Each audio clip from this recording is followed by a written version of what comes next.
can't buy. It resides between my eyes. Walked through the fire, came out better on the other side. See, life's like a beach if you find the sand. And right now, I feel like $100,000. You are listening to Inspired Insider with your host, Dr. Jeremy Wise. Dr. Jeremy Weiss here, founder of InspiredInsider.com, where I talk with inspirational entrepreneurs and leaders like the founders of P90X, RX Bars, Quest Nutrition, many more, and how they overcome big challenges in life and business. Our sponsor today is Rise25.com, which helps service professionals, doctors, lawyers, accountants, coaches, anyone who's serving clients one-on-one, stop just trading time for dollars and shift from one-on-one client work to one-to-many. Go to Rise25.com. You could even download a free dream product ladder, which is basically a business plan on one sheet of paper to see gaps in untapped revenue. Companies like Disney, Apple, the sporting industry all have well flushed out product ladders. So today I'm very excited. We have Kara Goldin. She's founder of San Francisco-based Hint. Hint products can be found at places that you've heard of, Whole Foods, Starbucks, many more. And it's because they produce one of the leading brands of unsweetened flavored waters. Their products include Hint Water, Hint Fizz, Hint Kick, and even Hint Sunscreen. When I looked at the packaging, Kara, I was like tempted. I'm like spraying it in my mouth and taste it. It looks delicious. Don't do that. No, I'll be tempted. The Hint Water is flavored only with natural fruit without unnecessary additives and sweeteners, and to boot, it has 0 calories. And since its launch in 2005, Hint has been created a $90 million beverage company. It's a private company, so they do not disclose numbers, so who knows if that's accurate, because I found it somewhere on the internets. The most impressive feat, though, Kara, is you do this all the family and raising 4 kids. So thank you for joining me. Thank you. Thanks for having me. So from what I understand, your mission behind the company came when you were a Diet Coke addict, drinking 6 to 10 a day, 45 pounds overweight, acne, you wanted to go to sleep at 3 p.m. because of the lack of energy, and doctors were recommending drugs, other hormone injections, and you knew there was a better way. And so I want you to talk about the first attempts at creating this product, the Hint Water. Yeah, I mean, as you said, I woke up, I felt like I woke up one day and had this issue that I didn't know how to solve. And, frankly, I'd been in the tech industry. I was at AOL and had 3 young children, and I was trying to figure out what I wanted to do next. I left AOL after being there for 7 years, had a great career there, but was really looking at starting my family, wanted to take a couple of years off and figure out, what my next move was. And while I was doing that, like many others, when you sort of take a break from working and you go grocery shopping, I was shopping at Whole Foods and Trader Joe's and thinking I was doing the right thing. I was starting to run a lot more and exercise. And one day I looked in the mirror and I thought, I'm significantly have more weight on me than I want to have. I suddenly had developed adult acne, and as you mentioned, I had no energy. It was like 3 kids. That's not tolerable, too. Well, and that's the thing that a lot of doctors that I talked to, including my OBGYN, was saying, look, you have 3 kids, you're probably not sleeping well at night, and I just never, these were all things that I felt like I was in this new life that just never was my life. I never had acne even when I was a teenager. I always had lots of energy. And so, I went to a few different doctors who really specialized in, energy. I was, looking at lots of different factors above and beyond the fact that I was a new mother. I, wanted to eat right, but I really couldn't get this weight off. And I thought, I think I'm doing all the right things. And as I talked to a couple of different doctors about this, the message back was, you should, continue to do what you're doing, drink the diet soda, exercise, and basically take some medication, and it will help you change your metabolism, get your hormone levels better. And I thought, okay, well, that's great, but what am I doing this for? And, I think back now, if I would have actually been given some sort of diagnosis for what was my problem, I may have actually been that consumer who took the medication. I mean, I tell... Probably most people do. Right? I tell many of my friends, that about that, day, and I don't fault the doctor. I don't fault, the medical industry. I think consumers share in that, because when we go to the doctor, we want the quick fix. We're a society that really wants to, be fixed in some way, and that was me. And we push that initiative as opposed to trying to find the cause of the underlying cause, which is a long-term solution. Exactly. And so I went home from the doctor thinking, okay, I might actually take the medication, but first I want to see what I can do in my kitchen to do it first in a much natural more, way, natural way. So I looked at my Diet Coke consumption and thought, okay, I don't even know what I'm drinking. I looked at the label, and, I had been drinking anywhere from 6 to 12 a day of Diet Cokes. And sometimes it wasn't in the can. It was, in the super big gulp size from the local 7-Eleven. I mean, I was doing whatever I could to sort of get my fix. And I really, aspired to drink water. I grew up in Arizona. I really thought, that was what I should be doing. But I thought, somewhere in my mind, I thought, okay, as long as I'm drinking soda, some liquid, there has to be some liquid in there that's doing, something for me, right? And so finally, I switched from Diet Coke to drinking plain water. And I felt really different over the next couple of weeks, and not in a good way. I felt terrible.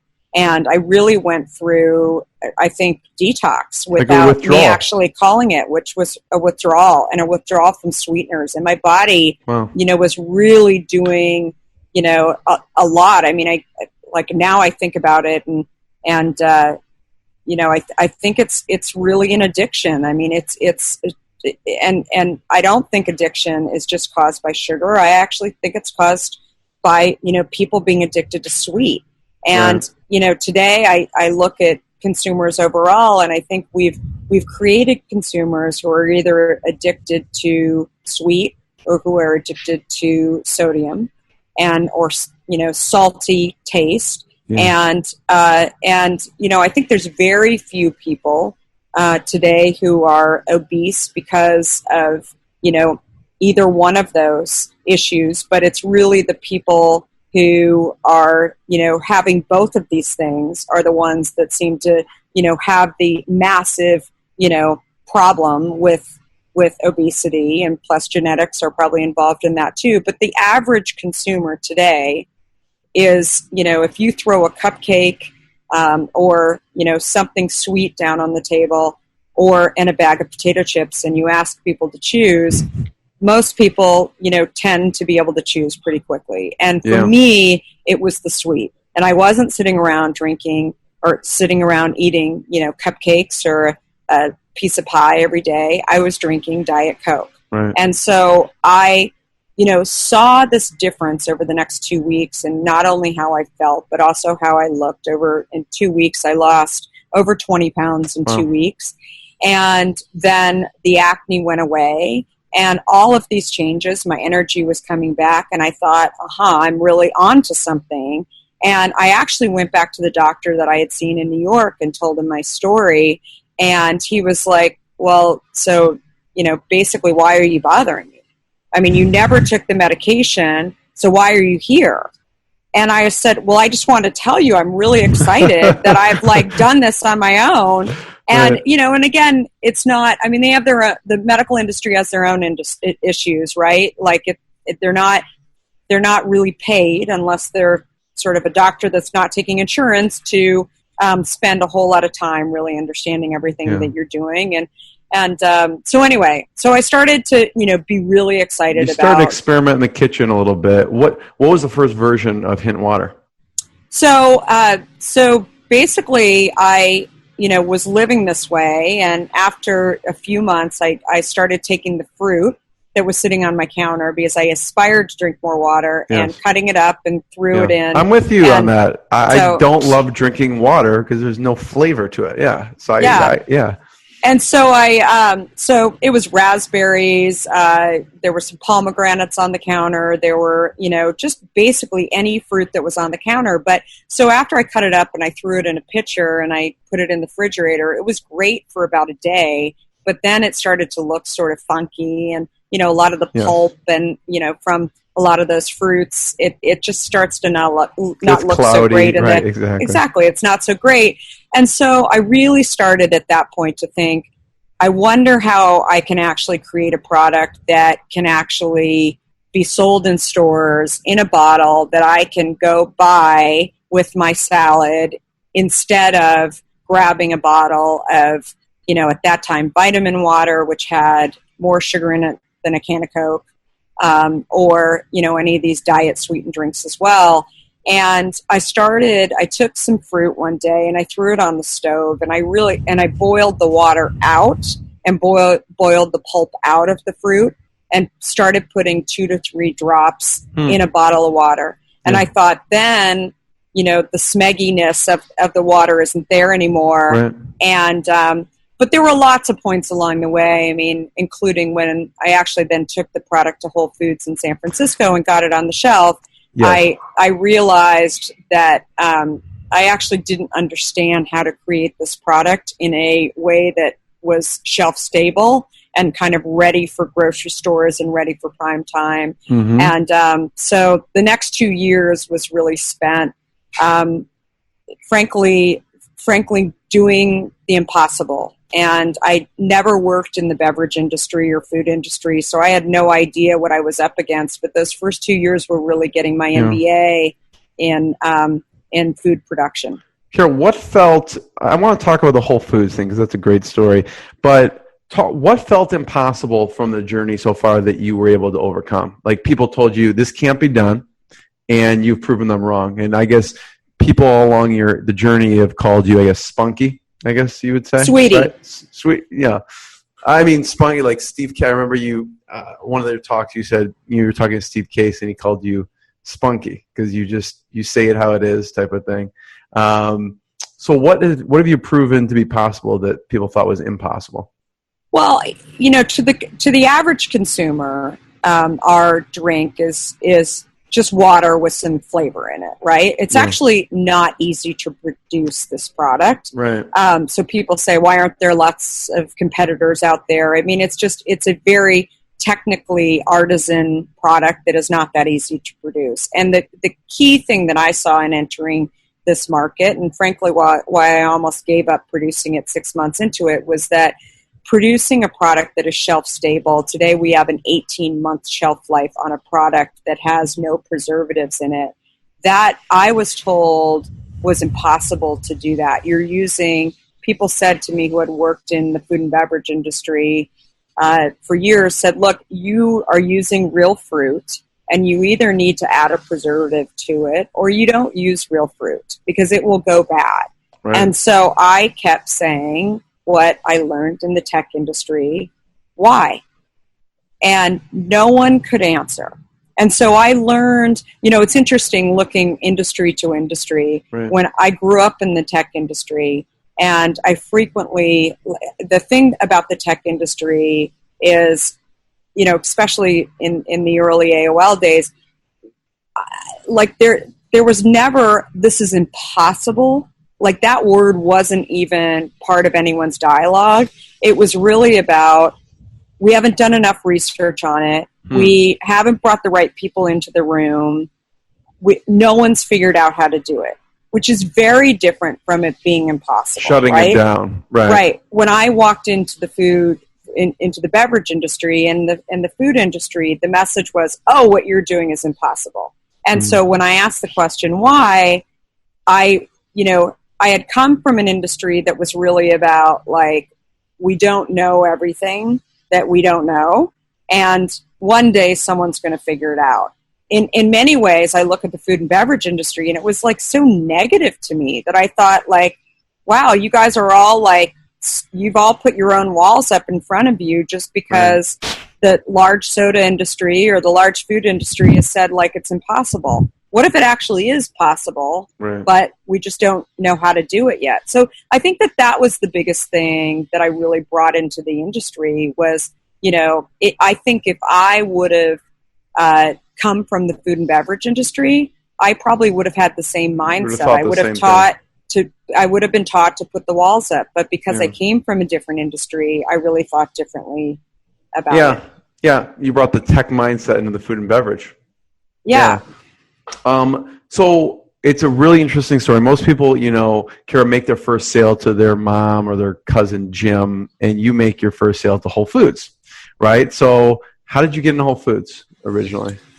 So really simple. I mean, after AOL, as I mentioned, was trying to get healthy, and I went to Whole Foods, and I really was enjoying grocery shopping, frankly, and spending a lot more time in the aisles and being a mom and a parent, and I was just really enjoying the experience of Whole Foods. And then one day I asked the guy who was stocking the shelves for a product like Hint, and he pointed to this product called vitamin water, and I said, it's really interesting that you say that because it's such a different product. And really, what I realized is that I was a diet soda drinker and I aspired to drink water, but there was this whole big space in between going from soda to drinking plain water that I thought was really hard and not that interesting. Right. And I wanted something to help me get there. And he's like, wow, so vitamin water isn't good for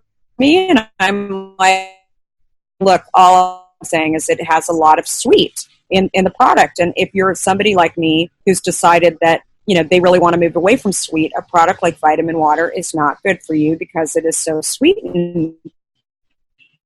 And so I remember the next day going back to Whole Foods saying, or he found me in the store, and he said, oh, it's so funny. I was telling a friend of mine who had gained all this weight about my conversation with you, and he's become a big vitamin water drinker. And he said, yeah, I was talking to this lady, and she said she's lost all this weight by really cutting out as much sweet as possible from her diet. And he's like, I think you're really onto something. And, this idea about water without sweeteners, no one's doing it. There were a few companies that were doing, carbonated waters, but most of the carbonated waters, and still today, a lot of the carbonated waters have sodium in them. And so I really wanted something that, was just the real fruit flavor in it and as well. And that was the other thing that I kept looking at, the flavored waters that were on the market, and they all had sweeteners then. They all have sweeteners today. And, somewhere along the way, we've moved from being a society of, being healthy reality, and instead most of the stuff is healthy perception. When you really stop to think like, okay, my brain is telling me that this is water, but is this really water? Because water to me is something that is healthy. Today, the stuff with sweeteners and too much sodium is actually not so healthy. So the guy, that I was talking to at Whole Foods was just joking around with me and saying, oh, you should just create this product because it seems like you're really interested in it. And I was like, I should. And then I went home and kept thinking, okay, how do I create it? And then I, created the first batch at home and actually delivered it to Whole Foods and which I was pregnant actually the day that I was delivering our fourth child. Give people a perspective of what's going on at the time. It's not like you're single in your apartment. You're like, I'm going to do this. There's all this stuff going on. So basically, I had this idea, and the guy at Whole Foods gave me, the okay to go and create this product. In my mind, at least the okay. And then I found out I was pregnant. And I was pretty far along actually, and ended up developing the product. And my husband at that time was taking a break and trying to figure out what he was going to do next. He was an intellectual property attorney in Silicon Valley, and we were redoing a house that he was sort of general contracting on a little bit, and trying to figure out what he was going to do next. And basically, I came to him and I said, okay, I've got this big idea that I've really been thinking about. I want to start this beverage company, but also I'm pregnant with our fourth.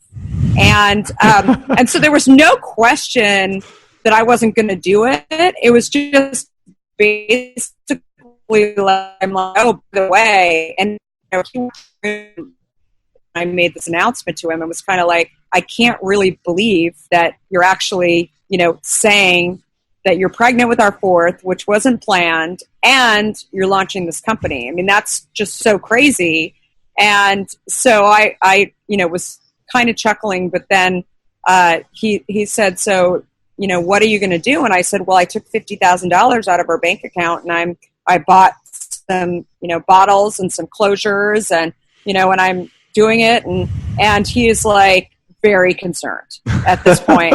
And so he, one of those pieces of news, Kara, would have made me very concerned. Yeah, fourth right? child, company, All now of let's combine it together. Yeah. Right. And so then, he said, let me help you along the way. We went to a bottling company out in Chicago, and, he had a little extra time on his hands, and he, was really interested too in the fact that, when I described it to friends, I said, they were like, wait, you're going from tech, you've got plenty of offers in tech to come and join these teams, and why aren't you going and doing that? Yeah. And I just said, look, I think there's a massive problem in the packaged goods industry, which there's the issue of packaging that some have focused on, but there's the actual stuff around ingredients that's going into these products that is intercepted, by this other industry called health. And at the end of the day, I have 3 kids already. I have another one on the way. I'm thinking, like, it is so hard to get healthy. It is so hard to feed your family in a way that, I said, even if you shop at Whole Foods or Trader Joe's or any of these, like Costco, any of these, like, great places, you really have to read labels and really understand what you're doing. And this was 13 years ago.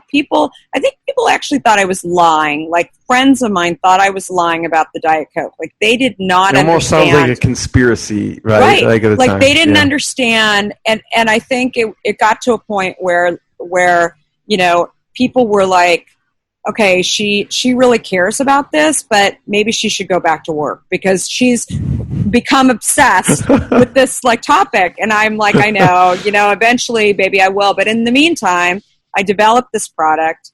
It was actually, I thought it was going to be actually developed a week before we put it on the market at Whole Foods. And you have to remember that I was the one that had the conversation with the guy at Whole Foods. My husband had not had the conversation with the guy at Whole Foods. He was basically going on what I had told him.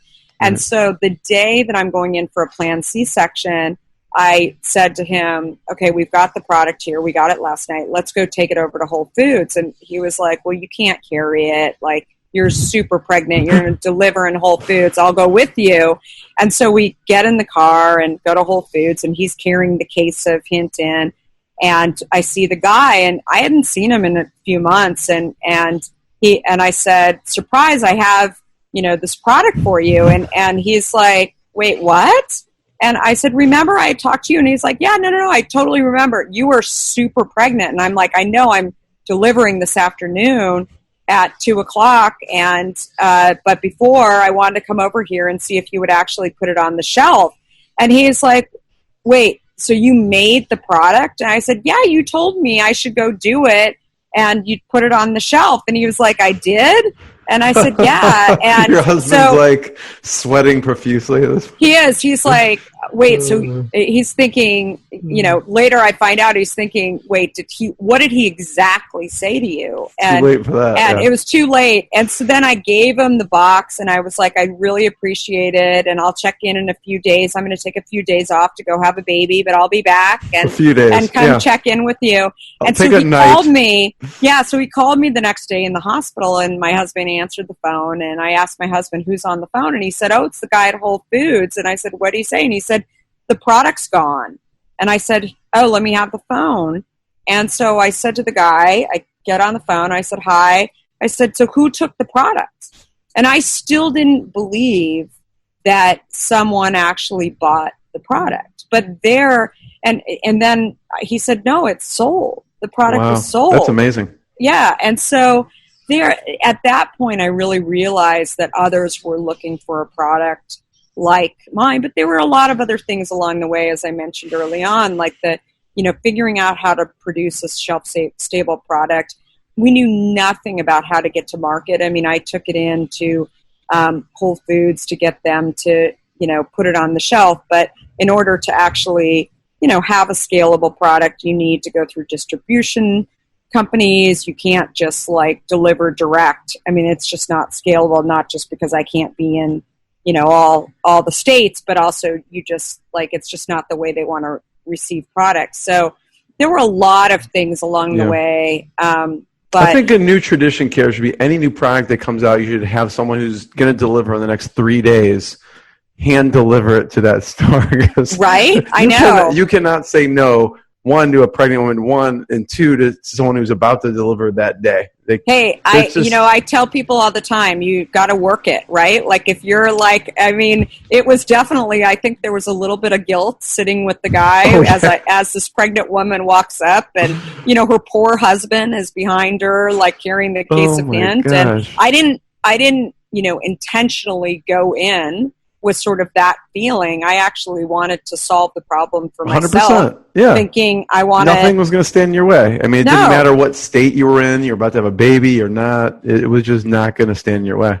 Yeah, but it's interesting. I mean, you mentioned we launched, sunscreen, and it was, a different story. I wasn't pregnant again with the sunscreen, but 3 years ago I had a precancer cell on my nose that I dry patch that one day after, it's sitting there for 2 years, started bleeding, and I couldn't get it to stop bleeding, and finally went to the dermatologist and talked to my dermatologist, who's a friend, and said, hey, Kathleen, what's the deal? And she's like, yeah, it's definitely precancer. You should have it removed. And so I had it removed, and then once it actually my skin came back after developing a scab, I saw that it started again and started to grow again. And I thought, this is crazy. And I went back to her and I said, okay, the only thing I'm doing differently is I'm wearing sunscreen religiously now since this happened. And all of my foundation that I put on also has SPF in it. And basically she said, look, I'm going to do it again, but I think your next stop is the plastic surgeon, because this isn't going to be good.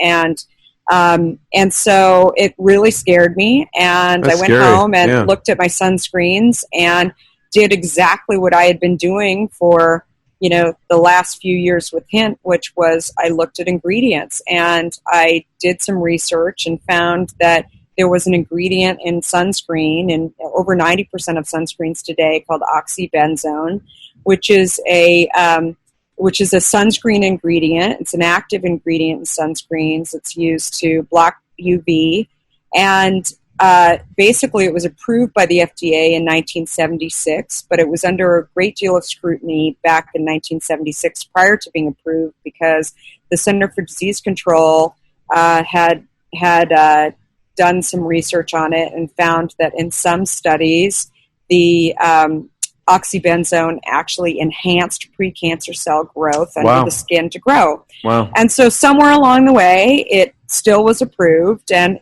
as some of my doctor friends have told me, look, once something's approved by the FDA, we Gives them consider it free rein. approved, Yeah. right? We don't sit there and go back and do research on any of these ingredients. And, today, oxybenzone is not approved around the world. It is approved in the U.S., and it's a cheap ingredient that's been used. And so, today we have a very increased rate of skin cancer in the U.S. in particular versus other parts of the world.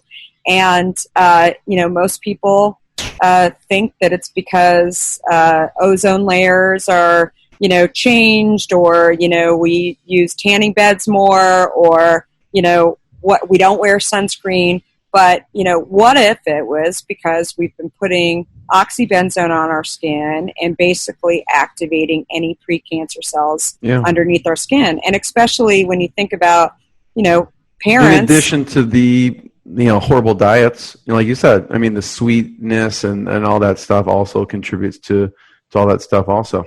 Yeah. And so not even tying those things together. What if you're just trying to do the best job that you can, and, you hear, okay, I've got to wear sunscreen. I've got to put sunscreen on my kids. I know with my own kids, when they would go to the beach, it would always cause a massive fight with my kids, right? Like I'd be chasing them. It was the one fight on vacation that was guaranteed. Only one? We have over a million. No, I'm just kidding. Million, right? But it was the one that was 100% predictable was over sunscreen, right?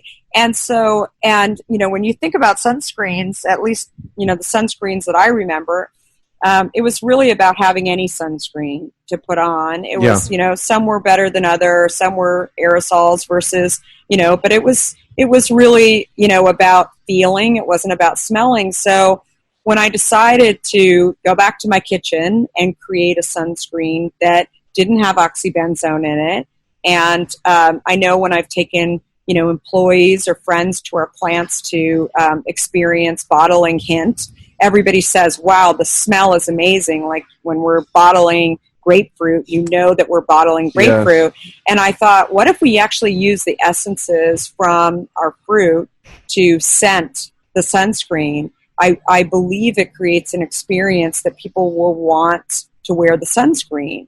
And so, I had no idea sort of what I was going up against. We worked with a co-packing manufacturer to do this, and because we were, they don't know what they were up against with you. You're like, I'm just going to do this. I don't care if it's impossible. That's the thing. They're like, look, we do plenty of products that contain oxybenzone. You're kind of the first person that is even bringing this up, and we hear about parabens all the time, but we have not, really heard about oxybenzone. But the fact that you're using real fruit in your product, I think you're going to have to go and get FDA approval on this product, not because the fruit is an active sunscreen, but because you're creating a new formula, but you're also introducing fruit. And so we ended up getting the FDA approval, but, it's interesting. We may be, I don't have this confirmed, but we may be the first sunscreen company that's actually using real fruit. And it's interesting, when I was going through this process, which took almost 3 years to get the actual approval from the FDA on the product, because they had to do shelf testing and see sort of what would happen if you used fruit with some of these other ingredients. It's amazing to think that people put things on their skin and put things, in their homes and basically interacts with themselves. And these are the same people that care about what they're putting inside their body. Yeah. Yet they don't really pay attention to the other things that, they interact with. And a lot of the testing, I'm a big proponent now too. And I know what sweeteners do to people from my own experience, but I'm a big believer that if you have a large public company, like a Coke or a Pepsi, for example, who are public companies who are doing lots of, research on different types of sweeteners, why isn't that information made available to the public? And in the same light, if you're a sunscreen company and you're doing research on different sunscreen ingredients and you're a public company, why isn't that information made available to consumers? Right. Yeah. There's it goes to the root of health, really, because your skin is very, it's absorbing things very easily.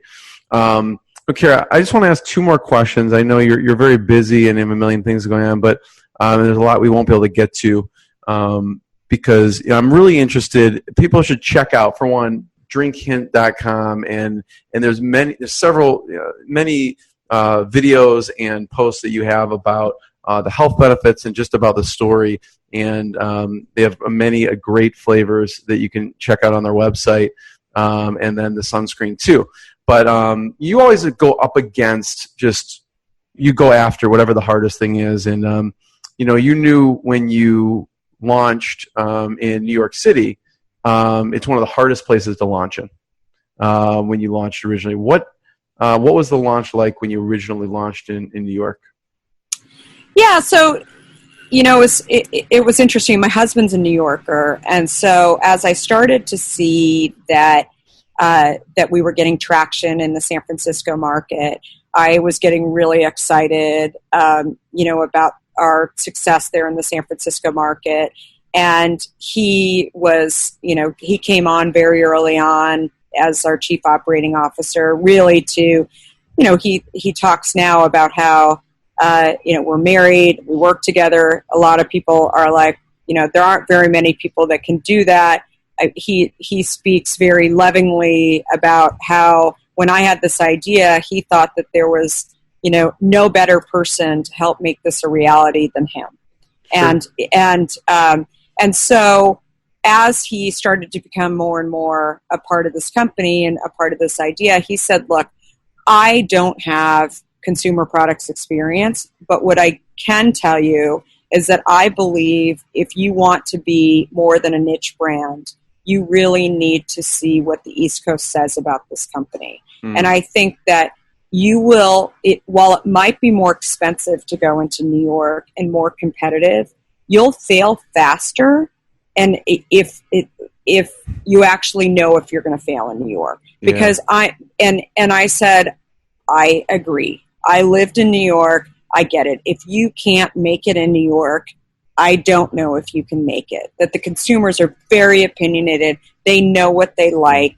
And so we went into New York very early. I tell entrepreneurs that I wouldn't necessarily suggest it to people only if you want to understand quickly whether or not the idea is going to work.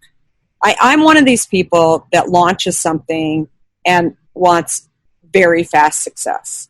And so, but I also want to know, as you back up into it, if it were a failure, I would want to know why it was a failure. And we felt like by launching in New York, we would be able to say, okay, it's worked in San Francisco, it's worked in New York, now let's go, let's hit the gas and really fill in the rest of the country and really understand what else we're doing here. Because there's different marketing to New Yorkers. There's just a whole different way of doing business than in California. So I think health definitely was, people were starting to realize what I was speaking about 13 years ago. Not a lot, but it was, people more open to the idea of health.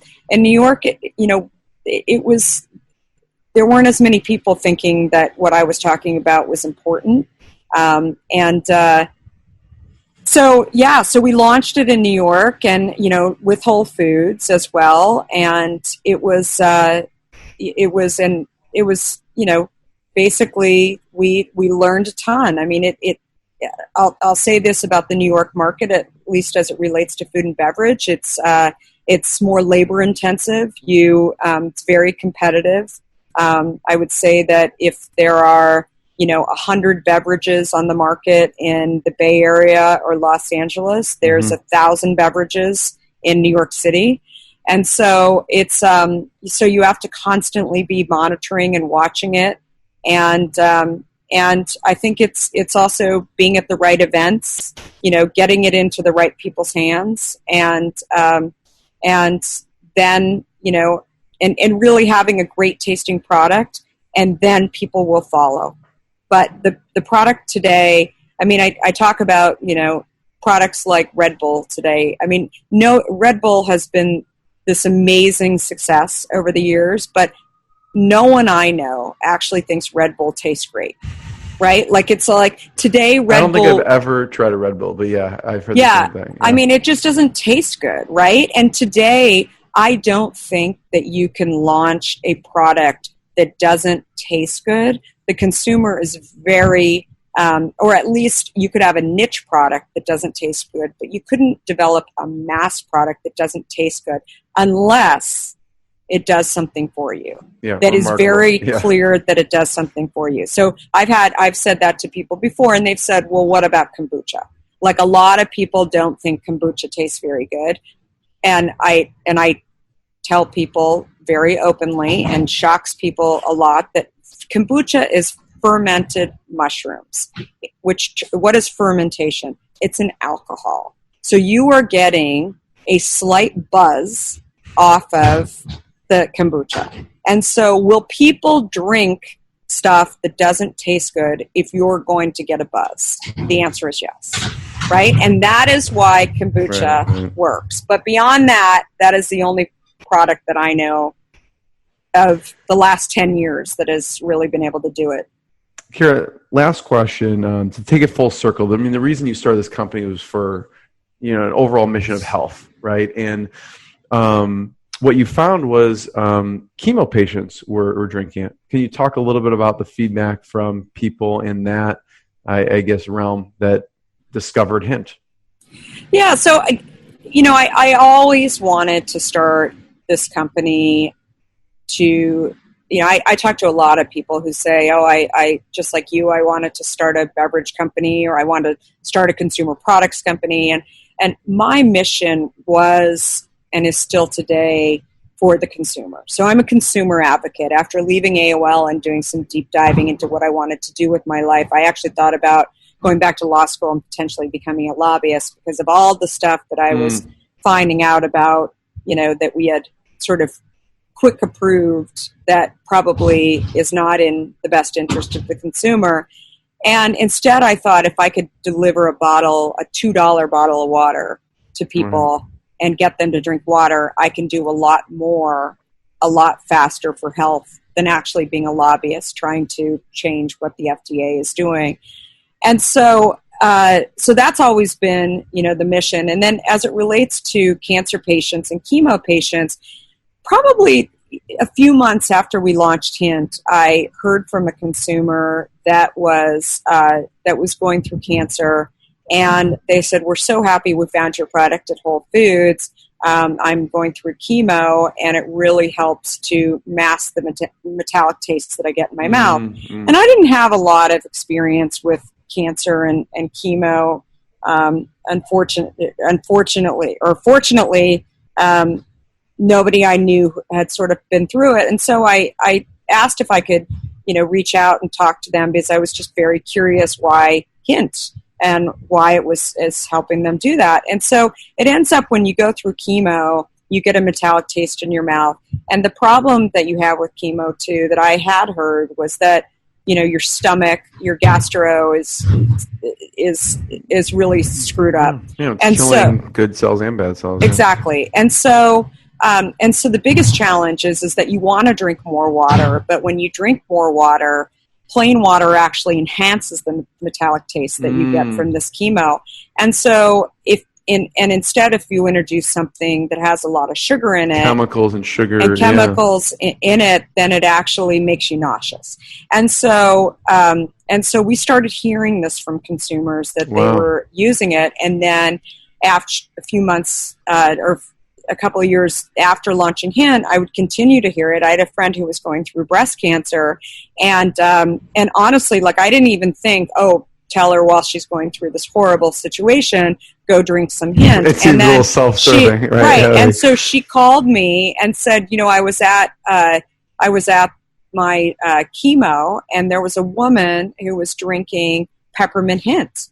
And I said, a friend of mine actually developed that product. And she said, tell your friend thank you, because I drink tons of this, and the mint actually really helps mask the taste. I've since heard from many other cancer patients that it's not just mint. It's really based on, whatever flavor you enjoy. But it really, goes full circle for us that it's not just about, for a lot of people, we just help them drink water.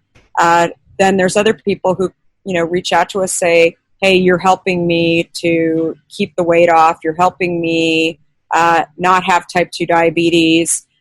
You're helping me get through cancer. You're helping me to really, enjoy food and healthy food as a whole. I think that's the biggest thing that we hear from consumers today is that, if you go to the doctor like I did and you're trying to lose weight or you're trying to get healthier in some way and, they say, shed 10 pounds or stop drinking all that crap or eating all that crap, most people walk out of those meetings and go back to doing exactly what they were doing because they think that it's impossible and they don't know how to do it, right? Yeah. Hint so often comes up as that first step for consumers to, the number of people who write to me and say, what kind of chips should I eat? Or what kind of, what should I look for in my meat or whatever? And I'm like, okay, that's crazy because, we're running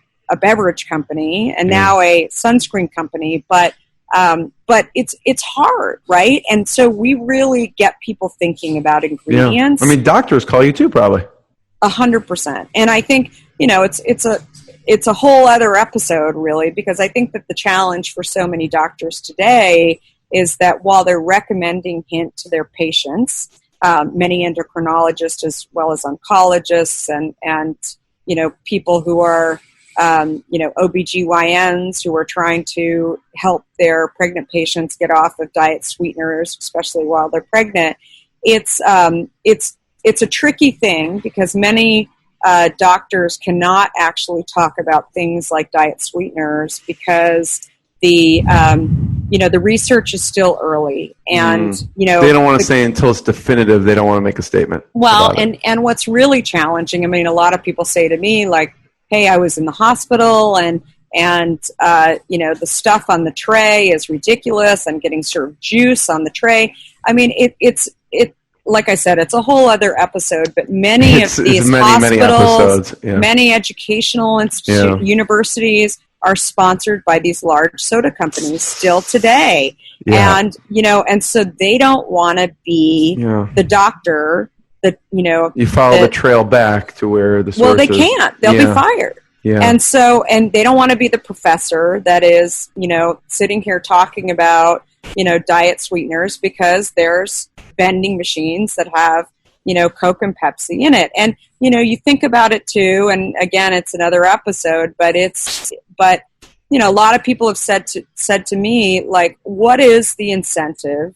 It's a sick way to look at it, but what is the incentive for the medical community to actually want healthier products? Because they want people coming to the doctor. Unfortunately, it disincentivizes. Right. Yeah. And pharmaceutical companies, I talk about diabetes, but I know that there's pharmaceutical companies that are funding things like going against the soda tax. I'm not saying that the government should have a hand in and that the soda tax should be there at all, but I think it's interesting that it's not the people that you think are funding these efforts to do away with them, that like a pharmaceutical company, because they don't want their diabetes drugs to become obsolete.